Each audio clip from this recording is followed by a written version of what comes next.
Paz y bien, hermanos. Predicación segunda de Adviento. El Adviento que vivió Jesús. Ya llevamos una semana del tiempo de Adviento, hermanos.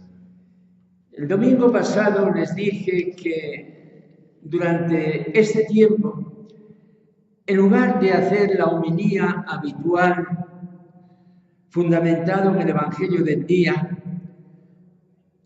habíamos programado 4 predicaciones de Adviento. La primera era el Adviento de los profetas de cara a la encarnación. La segunda, la de hoy, el Adviento que vivió Jesús. La tercera, el Adviento, su riqueza, sus instancias, sus contenidos, ese Adviento que nos ha de interpelar a cada uno de nosotros. Y la cuarta semana, el Adviento que vivió la Virgen María. Tenemos aquí delante la Sagrada Escritura. En el curso de esta predicación me voy a centrar en 3 textos particulares del anuncio de hoy, el Adviento de Jesús. Pero de momento dejamos a un lado la predicación característica del segundo de Adviento, que todos los años está consagrada a la predicación de Juan el Bautista. Hermanos, Jesús vivió el Adviento de Dios. Esto nos lleva a preguntarnos, ¿pero qué experiencia tenía Jesús de Dios? Vamos a hablar desde lo que alcanzamos de la verdad de nuestra fe, con amor, con sinceridad, sobre todo con anhelo. Y yo les hablo desde esta cima de la vida. La semana que viene el Santo Padre Francisco cumplirá 81 años. Yo los acabo de cumplir estos días pasados. Y hoy mismo sí cumplo algo que me agrada recordar, evocar como hecho de iglesia. Hoy cumplo 81 años de bautismo. En aquellos tiempos, las familias cristianas procuraban bautizar, cristianar, así se decía, a sus hijos lo antes posible, al día siguiente de nacimiento. Era invierno. A los 4 días de nacer me llevaron a la iglesia. Y mi madre me ha recordado, ella, todavía convaleciente del parto, cómo cuando la madrina le entregó de nuevo a su hijo en brazos, le dijo, mira, le he pedido al Señor esta gracia. ¡Qué hermoso! No es un hecho anecdótico, no, es un hecho de iglesia. El bautismo es la primera y gran fiesta cristiana. Hermanos, les hablo pues desde la Pascua. El Señor va viniendo. Estas semanas pasadas, las lecturas de los Santos Padres nos han recordado las explicaciones que ellos han dado del Adviento. El Señor vino, su primera venida, y el Señor ha de venir, la segunda venida. Y la liturgia, lo recordábamos el primer domingo, nos orienta desde la venida de la Encarnación a la venida final que llamamos la parusía. Pero hay otra venida, la venida de hoy. Y estos días pasados, en el oficio divino, leíamos una lectura preciosa de San Bernardo, en la cual nos explicaba cómo el Señor está llegando a nuestros corazones. Yo les digo, Jesús vivió su vida como el Adviento de Dios. Lo hemos explicado en unas páginas que están subidas como predicación de internet. Y podríamos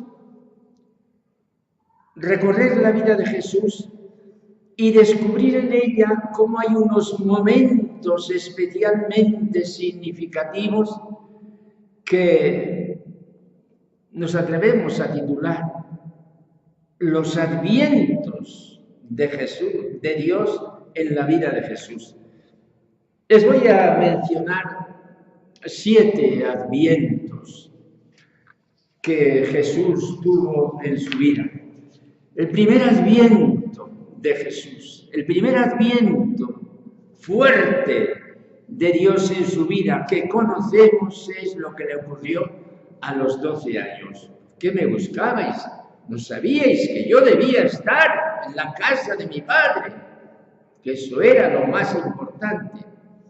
Esto podríamos llamarlo un adviento de Jesús. Segundo adviento de Jesús es el que él tuvo cuando se lanzó al bautismo. Se rasgaron los cielos y se escuchó la voz del Padre: tú eres mi Hijo amado. Este adviento que prefiguraba el adviento principal de la vida de Jesús en el monte de la transfiguración.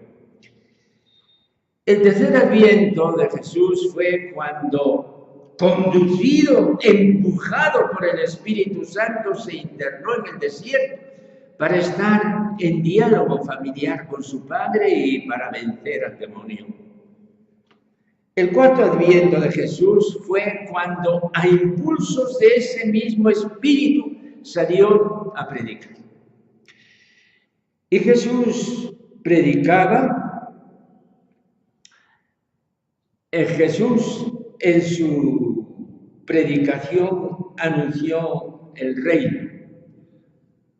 Pero siguiendo con esta enumeración, sin duda subjetiva que estamos haciendo, es una enumeración de tipo instructivo, pedagógico, sin otro valor. El quinto adviento de Jesús fueron los signos del reino.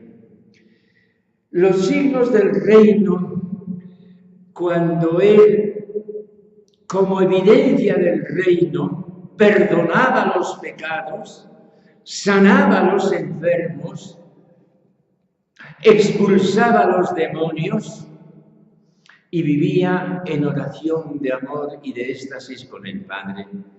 Cosas que él hacía que luego las mandó a sus discípulos que hicieran lo mismo. El sexto adviento de Jesús fue la solemnísima declaración que hizo en la pasión ante Caifás. Sobre este punto nos vamos a detener. Y el séptimo adviento de Jesús fue su propia muerte. Allí en la muerte Jesús se abandonó a Dios y allí se encontró con el abrazo de Dios. Esos son una descripción de este misterio en el cual nosotros quisiéramos entrar. ¿Cómo vivió Jesús el adviento de Dios? Acabo de decir que nos vamos a centrar en aquel punto clave de su existencia, cuando Jesús fue llevado a los tribunales, primero al tribunal judío, luego al tribunal romano, para enjuiciarle y condenarle con una causa que diera motivo jurídico a hacerle desaparecer de la escena. Escuchemos, hermanos, cómo refiere estas cosas San Marcos. Los sumos sacerdotes y el Sanedrín en pleno buscaban un testimonio contra Jesús para condenarlo a muerte. Y no lo encontraban, pues aunque muchos daban falso testimonio contra él, los testimonios no concordaban. Y algunos, poniéndose de pie, daban falso testimonio contra él, diciendo: nosotros le hemos oído decir: yo destruiré este templo edificado por manos de hombres y en 3 días construiré otro no edificado por manos de hombres. Pero ni siquiera en esto concordaban los testimonios. El sumo sacerdote, levantándose y poniéndose en el centro, preguntó a Jesús: ¿no tienes nada que responder? ¿qué son estos cargos que presentan contra ti? Pero él callaba sin dar respuesta. De nuevo le preguntó el sumo sacerdote. Fíjense, hermanos, porque aquí está la clave de todo el misterio. ¿Eres tú el Hijo del Bendito? Jesús contestó, yo soy. Y veréis al Hijo del Hombre sentado a la derecha del poder y que viene entre las nubes del cielo. Sumo sacerdote, rasgándose las vestiduras, dice, ¿qué necesidad tenemos ya de testigos? ¿Habéis oído la blasfemia? ¿Qué os parece? Y todos lo declararon reo de muerte. Este es el adviento de Jesús. Este pasaje en la hora suprema de afrontar la muerte es el testimonio, hoy y ante todos los siglos, de la identidad de Jesús. Lo que ha sido, lo que es y lo que será.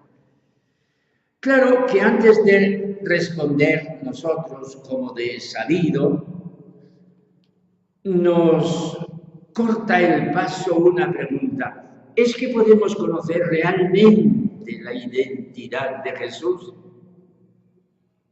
Sobre esto reflexionad, hermanos. He aquí mi reflexión. He aquí los criterios que determinan nuestro conocimiento acerca del Jesús histórico, que es el mismo que el Jesús pascual. No hay dos Jesús. No hay un Jesús de la historia y un Cristo pascual. No. Él es uno. El que era, el que es, el que ha de venir. La historia de Jesús se nos ha transmitido desde la fe en Jesús. La fe en Jesús se nos ha transmitido en el anuncio y en el culto. Imposible separar en su caso historia y fe, fe e historia. Imposible separar en su caso él y yo y él. Conocerle es conocerme, conocerme es conocerle. Tanto se le conoce cuanto se le ama, tanto se le ama cuanto se le conoce. Tanto es hombre cuanto es Dios, y tanto es Dios cuanto es hombre. Estamos hablando de Jesús como el Verbo encarnado de Dios, no de otro. Y el Señor, en su misericordia, nos libre de hacer una composición de tipo gnóstico, una mística imaginaria, nada de eso. Tanto es Él cuanto soy yo, tanto soy yo cuanto soy Él. Tanto es Él cuanto es mío, y tanto es mío cuanto es Él. Inmanente y trascendente, trascendente e inmanente. Tanto es hijo de la Virgen María cuanto es hermano mío, pecador. Tanto hermano mío, pecador, cuanto hijo de María Virgen. Tanto palabra del Padre como silencio de Dios. Tanto silencio de Dios como palabra del Padre. Son pensamientos que hace un tiempo expresaba yo en un retiro aquí en Guadalajara, en un centro de pastoral bíblica, y que me ha parecido oportuno integrarlos en este mensaje de lo que vivía Jesús. Es que yo no puedo saber lo que vivía Jesús si al mismo tiempo no lo estoy viviendo con Él. En resumen, si mi exégesis de los evangelios no me santifica, no es exégesis del evangelio, a lo mejor es pura gnosis. Cosas que pueden sorprender, pero es la realidad, hermanos. No podemos hacer nosotros un ejercicio erudito de historia, de filología para entender el evangelio, no. El evangelio solo se entiende lanzándose dentro del evangelio y apostando con mi vida entera por el mensaje de Jesús. Solo entonces comienza uno a entender el evangelio. Pues bien, aquí han aparecido dos términos, hijo del hombre e hijo del bendito. Históricamente Jesús se identificó como hijo del hombre. Jesús ha escogido esta expresión para velar y desvelar su identidad. Es una expresión que aparece 66 veces en los evangelios sinópticos. Aparece una vez en los Hechos de los Apóstoles y 3 veces en el Apocalipsis. Sin duda que la inspiración le viene del libro de Daniel. Escuchen este segundo texto de la Biblia que nos guía en el mensaje que hoy estamos transmitiendo. Del capítulo 7 del libro de Daniel. Daniel es un profeta apocalíptico. Yo seguí mirando, atraído por las insolencias que profería aquel cuerno hasta que mataron a la bestia, la descuartizaron y la echaron al fuego.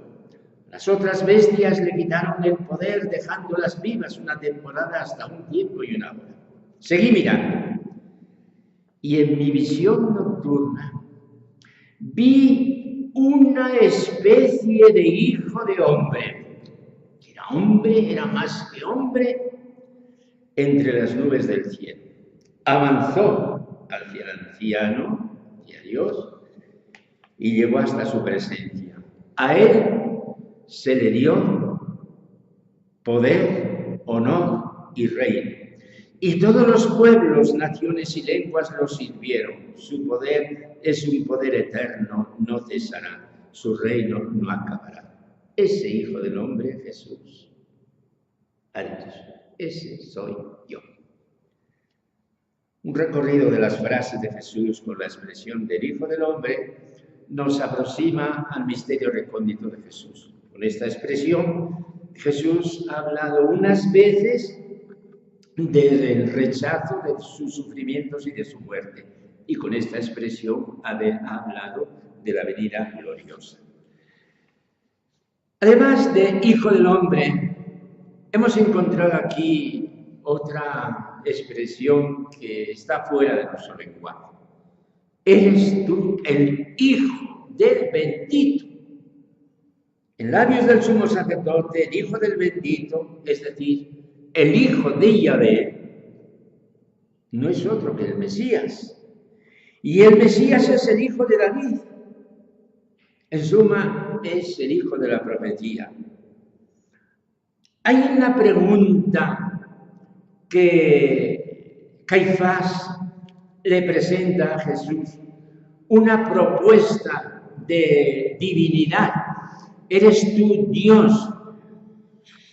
Sin duda que no, porque los extremos a este grado supremo de conocimiento no se han puesto. Pero es una pregunta recóndita, abierta a lo infinito. ¿Quién puede ser de modo absolutamente único el Hijo del Bendito? La contestación unánime es que tal supuesto es una blasfemia. No es blasfemia el que uno se considere heredero de David y por ello hijo del Dios Altísimo.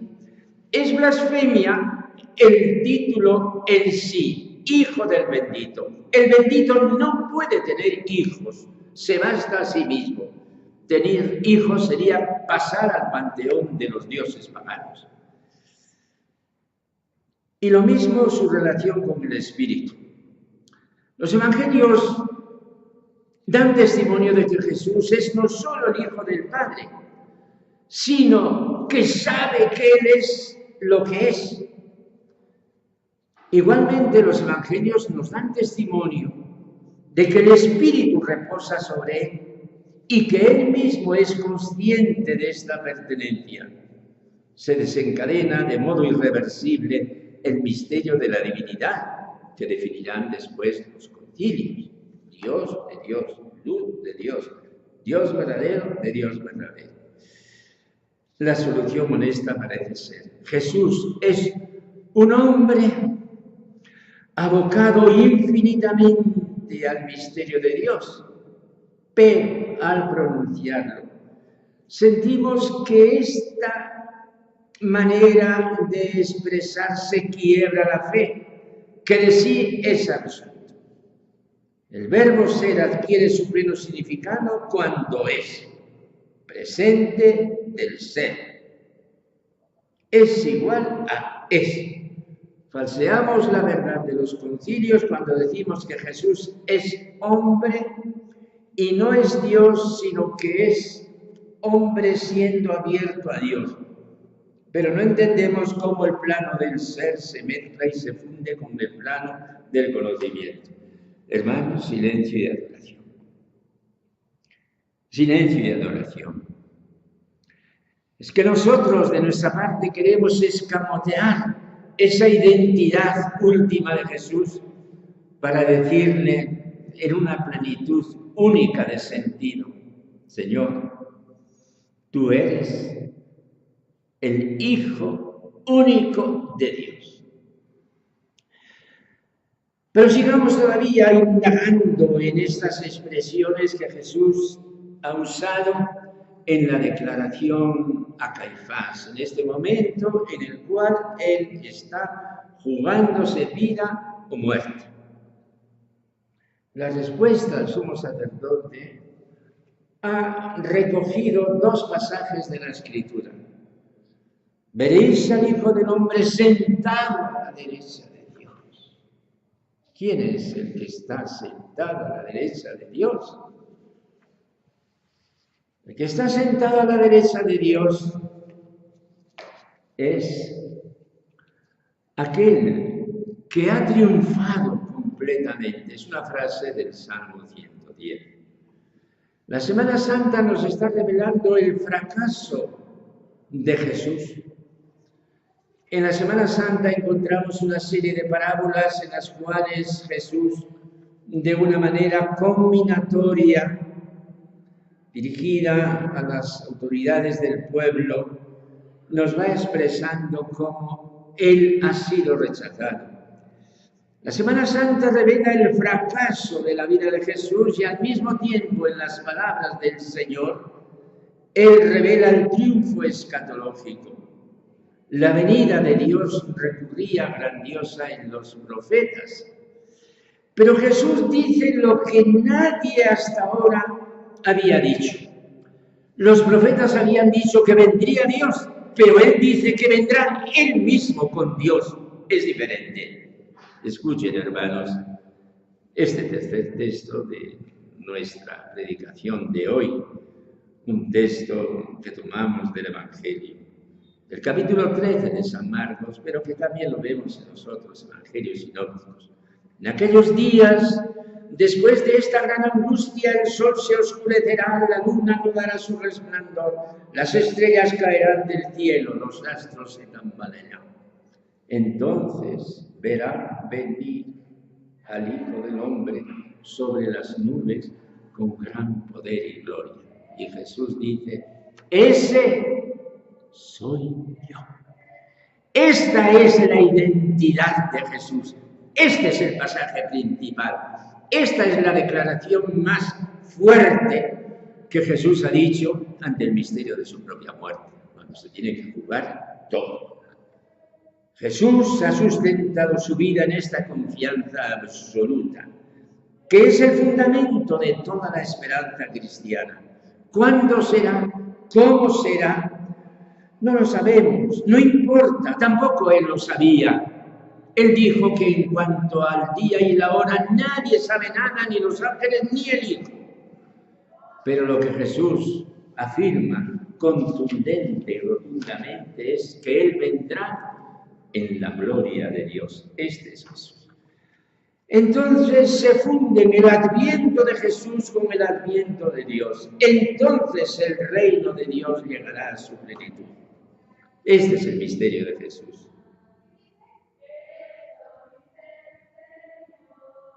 Jesús, al morir en la cruz, muere con un grito. Jesús, clamando con voz potente, dijo: Padre, a tus manos encomiendo mi espíritu. Esta es la muerte narrada por San Lucas. Marcos dice que, dando un fuerte grito, expiró. Narran lo mismo San Marcos y San Lucas, si bien con un lenguaje diferente. El grito de San Marcos, que no tiene palabras, es un grito ante el universo, es un grito de triunfo. El grito expresado en San Lucas es un abandono de confianza en el Padre. Hermanos, todo esto que acabo de compartir, todo esto lo expresamos para decir, Jesús a lo largo de toda su vida ha vivido una experiencia profundísima que jamás nadie la podrá captar, ni teólogo ni místico. Jesús ha vivido la experiencia de que Dios es la llegada. Desde esta declaración suprema de Jesús en el Sanedrín, hermanos, se puede recuperar ahora toda la vida de Jesús y enfocar esa luz para lanzar alguna claridad a sus palabras que nos quedan como misterio. La primera palabra de Jesús, ¿por qué me buscabais? ¿No sabíais que debía estar en la casa, las cosas de mi Padre? Ellos, María y José, no entendieron. ¿Las vamos a entender nosotros? No pretendamos entenderlas. Es una respuesta aguda de un niño precoz. No, es mucho más. Pero no sabemos qué es mucho más. Y cuando después Jesús dice que vayan sus discípulos, que anuncien la llegada del reino de Dios, que curen enfermos, que expulsen demonios, que resuciten muertos, está diciendo cosas que nos están sugiriendo a nosotros como todo su poder divino de Hijo de Dios nos lo está transmitiendo a nosotros como discípulos suyos. Todo esto compone el misterio de la venida de Jesús. Cuando Jesús comienza, dice, el tiempo se ha cumplido, el reino de Dios irrumpe, convertíos y creed en el Evangelio. ¿Qué es el reino de Dios? La venida de Dios, el adviento de Dios, el advenimiento de Dios. No solo eso, el reino de Dios soy yo. Esto es lo que nos dice Jesús. Queridos hermanos, uno va avanzando en la vida, va tratando de alimentar con sinceridad su fe, va tratando de comunicarse con Dios a través de la oración humilde y confiada. Y a esta altura, cuando los años nos avisan que salud está bien, pero eres mayor, dentro de poco te vas a encontrar con el Señor. ¿Con quién me voy a encontrar yo? Yo me voy a encontrar con el Dios de mi fe. Yo me voy a encontrar con el Dios de la Eucaristía diaria, con ese Dios que tomo en mis manos. Me voy a encontrar con ese Dios del cual yo recuerdo, tomad y comed, esto es mi cuerpo. ¿Cómo es posible? Tomad y bebed todos de él. Este es el cáliz de mi sangre. Y ahora el sacerdote, dirigiéndose a toda la asamblea con la cual está concelebrando este misterio de gracia y de amor, dice, proclamad el misterio de la fe. Y todos, dice, anunciamos tu muerte, proclamamos tu resurrección. Ven, Señor Jesús. Maránata. Ven, Señor Jesús. Queremos entonces que el adviento de Jesús, que fue el adviento del Padre, sea también, por participación, el adviento en el cual nosotros nos perdamos. Maránata, ven, Señor Jesús. Amén.